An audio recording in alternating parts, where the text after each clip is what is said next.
So what do we think about the Juiced HyperScorpion? Wow, that race mode, there's a lot of power there, man. That's coming right up. Hey everyone, my name is Rick Cordero. Welcome to RunPlayBack, where we help you with video and tech tips to lead a more efficient and affordable lifestyle. Let's be creative and save money at the same time. Today we'll be helping our good friend Chris pick up a used Juiced HyperScorpion, which is one of the most popular and powerful e-bikes in the Juiced lineup. We'll discuss the features, do some test rides, and let you know if the Juiced HyperScorpion is worth the price. So let's get to it.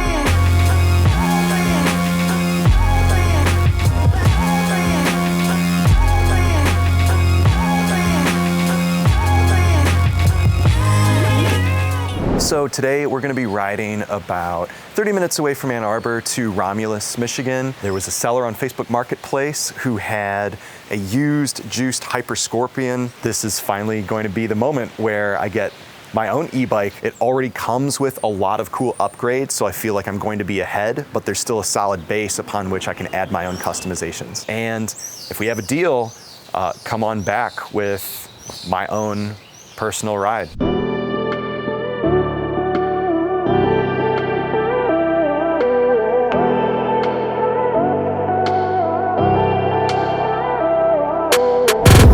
I mean, I thought it looked clean in the listing, but thank you. You really did clean it up. It looks good. Oh yeah, this was top of the line. I actually, I bought it when it was still on Indiegogo. No kidding. Wow, that's awesome. I got bitten by the bug and I wanted to do it myself, so. Yeah, I believe it, man. This, like, it comes with so much cool stuff, like the lights, the blinkers, the horn and everything. And it's got an alarm too, right? Yeah, it's got the alarm. I just put fresh batteries in there. That's awesome. I want to try the horn. I don't want to freak out the dogs, but. Yeah, it's pretty loud. They're good. All right. Just making sure. And then you added this really nice looking trunk on the back too, huh? Wow. All right, nice. Yeah. That's so cool, man. That's very, very cool. Is it okay with you if I like take it for a very short ride just right around here? Is that cool? Sure. Awesome. Let me grab my helmet. It's on Eco right now. Press the arrow up. And it's on race mode. R. Yeah. So that's like full power, all throttle, like top speed, right? Yes, even when you are pedaling with pedal assist, it'll get you up to over 30 miles an hour quickly. That's awesome. All right. So I'm going right with pedaling. It's amazing. I'm on class 3 mode. So I'm just doing the pedal assist. Coming around.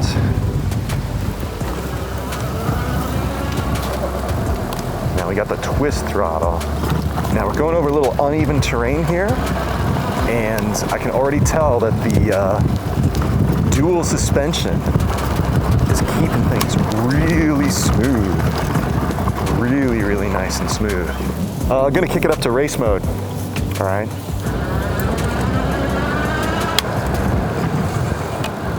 It's got some real nice acceleration. Oh man, some good speed right there. At about a little over 20.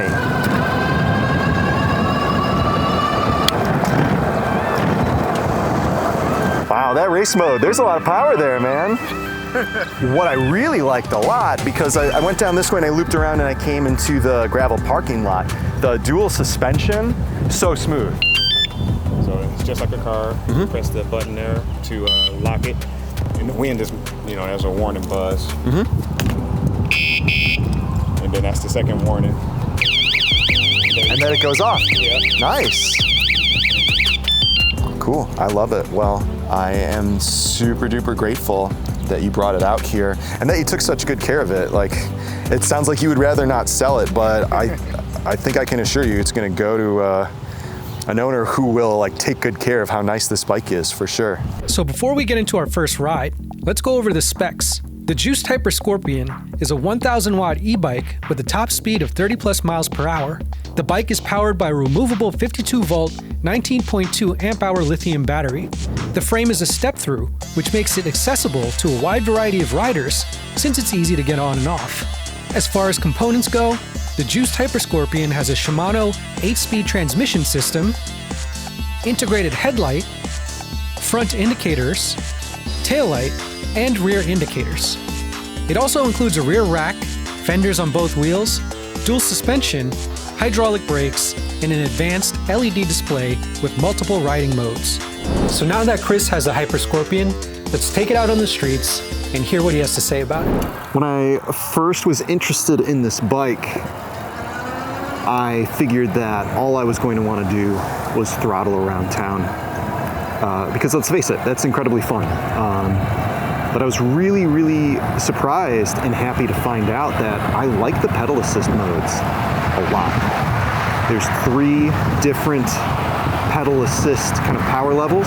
Combining that with the 8 different gears, which I'm not shifting through very often, but it is nice to kick it into the big high gear and give my legs a little bit of a workout and save a little bit of the battery life too. Race mode is how you're going to get the above 30 mile per hour speeds with throttle only. On a full charge, race mode has great acceleration, feels very powerful, it's very smooth, it's insanely fun. The Juiced HyperScorpion has a 1,000 watt Bafang motor, custom built for Juiced for this bike. I have tested it out and I've gotten to 32 miles per hour. And it's a rush. It's very, very good. The HyperScorpion has a 52 volt, 19.2 amp hour battery. Pretty powerful stuff. Their marketing boasts a 70 plus mile range on a single charge. Please understand that that is factoring a lot of things into consideration. I have not seen that kind of range yet, but I'm not riding it in the way that lends itself to that range. That range is probably going to be achieved through, eco mode, pedal assist. There's so many different factors, terrain, whether or not it's flat or hilly. One of the cool features that they talk about with this bike, and I have actually really, really enjoyed a lot, is the fact that it has a torque and cadence sensor for pedal assist. So if you pedal with more force, you're going to get a bigger boost. If you are keeping your pedaling consistent, your acceleration is going to even out into just a very, very nice consistent speed. And it feels great. Just off the line with high assist, you're going to get a lot of power and it's going to feel very, very natural. The hydraulic disc brakes feel tight and responsive. I think that I do need to make some adjustments since this bike was ridden by a previous owner. I get a little bit of squeak. Probably could benefit from adjusting them or taking the pads out, seeing if I can sand them down a little bit and not contaminate them further, or just replace them altogether. But even still with the squeaking,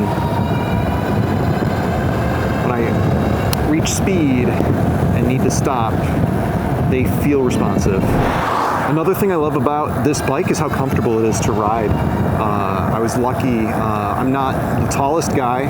I'm about 5'11". The previous owner had already installed the tall seat option, which bumps the seat up a little bit, and I think it's perfect. It feels super duper comfortable to pedal. When I come to a stop, I don't feel like my legs are stretching too far to the ground. I'm very lucky to have inherited the tall seat. It's nice. We've got a lot of really, really smooth, nice roads in some areas of Southeast Michigan. We have a lot of roads that are not so smooth. And on those rockier roads, or even a little bit of off-road terrain, comparing my experience with the other bikes I mentioned to this one, it feels so much smoother. I haven't even begun to look into adjusting the front suspension, but you can lock it if you want. You can make adjustments to it. Right now, it feels great. We've got 20 inches by 4¼ inches puncture resistant tires. I remember when I was researching this bike, I watched the company owners sort of walk through. They showed the different layers within the tires. They showed driving over glass. I really hope I don't have to worry about that, but I do like the added kind of peace of mind. This isn't the heaviest bike, but it's definitely heavier than a Z1. With the battery, you're looking at 102 pounds. I think the battery is about 10 to 12 of that. And even with that said, I find that moving the bike is not that difficult. It would be so nice if there was indication on the LCD screen that one of my turn signals was on or off. I'm still getting used to flipping my turn signals off after making a turn, and I think I remember about 75% of the time. Overall, I'm super happy I got this bike. I really do love it. For my original budget, I probably would have been shopping for a different bike in kind of a lower model tier at a lower price range. I'm really lucky I got such a good deal on this. So that's Chris's first impressions of the Juiced HyperScorpion. If you have any questions, feel free to hit us up in the comments. If you want to dive into more video and tech tips, click the links on the side and remember to like and subscribe so we can help you find tech deals that fit your lifestyle. We'll see you guys in the next video.